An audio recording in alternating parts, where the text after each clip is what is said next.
अस्सलाम वालेकुम वीवर्स, कैसे हैं आप लोग। यकीनन होंगे ठीक। खुदा आपको रखे सलामत और हर बीमारी से रखे महफूज। आज जो लेकर आई हूँ है बहुत ही ज़बरदस्त अमल वसते रिस्क के लिए। लेकिन उससे पहले कीजिए मेरे चैनल को सब्सक्राइब, लाइक, ताकि मेरी वीडियो पहुँचे आप तक जल्दी। जो मैं अमल बता रही हूँ वो है रिस्क की तंगी दूर करने के लिए। लेकिन उससे पहले चंद चीज़ों का ख्याल रखिए। सबसे पहले नमाज की कीजिए पाबंदी। दूसरा ये कि घर में कुरान पाक की तिलावत रोज़ाना की आदत बना लीजिए। अगर आपके पास ज़्यादा टाइम नहीं है तो भी एक दफ़ा रोज़ाना कुरान पाक की तिलावत कीजिए और इसके साथ उसका तर्जुमा पढ़िए। ये वो अमल है जिससे आपके घर में खुशहाली भी आएगी और तंगी भी दूर होगी। चलिए वीवर्स, चलते हैं अमल की तरफ। ये उन ख़वातीन के लिए है कि जो घर में बहुत ज़्यादा काम करती हैं और उनके पास वक्त की तंगी होती है। बस करना आपको ये है कि ये छोटी सी आयत है जिसे 100 मरतबा आपको दिन में किसी भी वक्त पढ़ना है। कोशिश कीजिए फजर की नमाज़ के बाद पढ़ लें या इशा की नमाज़ के बाद, लेकिन वक्त की कोई क़ैद नहीं है। मगर कोशिश करना है कि आप इस अमल में गैप ना दें, यानी वक्फा नहीं होना चाहिए। लगातार 41 दिन तक ये अमल आप करती रहें।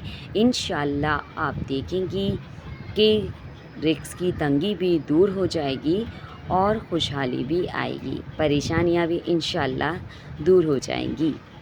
और ये अमल कोई ज़्यादा बड़ा नहीं है, छोटा सा अमल है। शुरू के दिन में जब तक ये आयत आपको याद नहीं होती उस वक्त तक की थोड़ी सी मुश्किल होगी, लेकिन जब ये आयत आपको याद हो जाएगी तो चलते फिरते भी आप ये अमल कर सकती हैं। आयत सूरह शुरा की आयत नंबर 19 है जो आपको 100 मरतबा पढ़नी है। औज़ुबिल्लाहि मिनश्शैतानिर्रजीम, बिस्मिल्लाहिर्रहमानिर्रहीम। अल्लाहु लतीफ़ुम बिइबादिही यरज़ुक़ु मन यशा व हुवल क़वियुल अज़ीज़।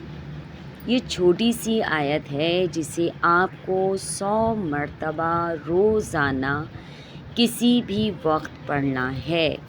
और अगर आप फजर के वक्त पढ़ सकती हैं तो इससे ज़्यादा कोई अच्छा वक्त नहीं हो सकता, क्योंकि वो वक्त होता है कि जब परवरदिगारे आलम की तरफ से रिज़्क़ के दरवाज़ों को खोल दिया जाता है।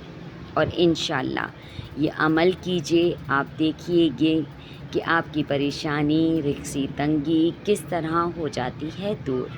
मुझे दुआओं में याद रखिए और मेरे चैनल कीजिए सब्सक्राइब, लाइक।